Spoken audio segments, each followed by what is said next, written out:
December 29 movie story leak అయిపోయింది భయ్య. ఇది మాత్రం నిజమైతే ఊచకొతే గ్యారంటీ అనుకోవచ్చు. విధ్వంసం ఏంటో చూస్తారు బాక్స్ ఆఫీస్ దగ్గర. మనకి తెలిసిందే నిన్నైతే రాజమౌళి గారు ఒక పోస్టర్ రిలీజ్ చేయడం జరిగింది. మహేష్ బాబు గారిది హాఫ్ నెక్ నుంచి అక్కడ మనకైతే మెడలో లాకెట్ ఉంది, ఇవన్నీ ఉన్నాయి భయ్య. సో దీన్ని బట్టి మనకైతే గాసిప్స్ వచ్చాయి.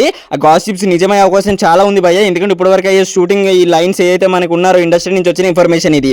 ఈ మూవీకి అయితే ముందుగా జెన్ 63 అనే టైటిల్ పెట్టబోతున్నారంట. దానికి కారణం ఏంటంటే మహేష్ బాబు గారు ఈ మూవీలో బ్లడ్ లైన్ 63rd అయితే ఉండబోతున్నారు ఈ మహేష్ బాబు గారు. సో ఆయన జెన్ 63 అనేది మూవీ టైటిల్ అందుకే పెట్టబోతున్నారు. ఆ వంశంలో 63rd జనరేషన్ అనమాట మహేష్ బాబు గారు. సో అక్కడి నుంచి అయితే ఈ మూవీ రామాయణం, హనుమాన్, కాశీ ఇవన్నీ మైథాలజీస్ మనకి ఏవైతే ఉన్నాయో ఇండియా పురాణాల్లో అన్ని కలిపి అయితే ఈ మూవీ రిఫరెన్స్ ఉండబోతుంది. సో ఇది మాత్రం చాలా గర్వకారణం అనుకోవచ్చు భయ్య. మనకైతే ఏదో మైథాలజీ ఇండియా మైథాలజీ ఉందో అది ప్రపంచం అంతటికి ఈ గ్లాబ్ థ్రాటింగ్ మూవీతో చూపెట్టడం అయితే చాలా గర్వకారణం అని చెప్పుకోవచ్చు.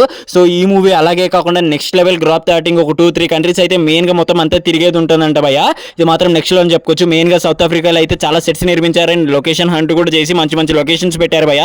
So south Africa, Kenya, Amazon forest లో అన్నింటిలో ఈ మూవీ అయితే షూటింగ్ జరగబోతుంది. ఈ మంత్ ఆగస్ట్ 15 నుంచి అయితే ఈ మూవీ సౌత్ ఆఫ్రికాలో అయితే అవ్వబోతుంది. ఇది మాత్రం నెక్స్ట్ లెవెల్ అని చెప్పుకోవచ్చు. ఒక ఇండియన్ మూవీ ఇంటర్నేషనల్ స్టేజ్కి వెళ్ళి ఈ లెవెల్లో తీస్తున్నారు అనేది. అండ్ కుదిరితే హాలీవుడ్ టెక్నీషియన్స్ కూడా తీసుకొచ్చి ఈ మూవీ అక్కడ కూడా ప్రమోట్ చేసి వరల్డ్ వైడ్ గా చాలా గ్రాండ్ గా రిలీజ్ అయిపోతున్నారంట భయ్య. నవంబర్ 15th అయితే ఈ మూవీ నుంచి ఒక గ్లిమ్స్ అయితే రాబోతుంది. రామాయణ మూవీ గ్లిమ్స్ ఎలా వచ్చిందో దానికన్నా చాలా ఆకట్టుకునే గ్లిమ్స్ వస్తుందంట.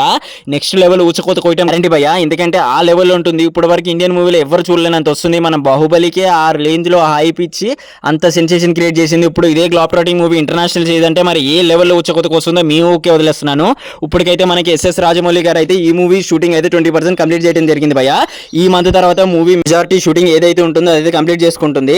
అండ్ దాని తర్వాత వచ్చే యాక్షన్ సీక్వెన్స్, స్కెడ్యూల్స్ ఇవన్నీ చాలా బాగుంటాయి భయ్య. అండర్ వాటర్ సీక్వెన్సెస్ ఇవన్నీ కూడా, బోట్ సీక్వెన్సెస్ కూడా మూవీలో చాలా ఉన్నట్టు మనకి తెలుస్తున్నాయి. మరి ఎంతమంది ఈ మూవీ గురించి వెయిట్ చేస్తున్నారు కామెంట్ సెక్షన్ లో చెప్పండి. బాబు గారు ఫ్యాన్స్ ఉంటే ఈ వీడియోని అయితే లైక్ చేసుకోవడం మర్చిపోకండి. మరి ఇలాంటి రివ్యూస్ అప్డేట్స్ గురించి మై వర్మ విషయాన్ని అయితే సబ్స్క్రైబ్ చేసుకోవడం మర్చిపోకండి. This is Vamshi Varma signing of.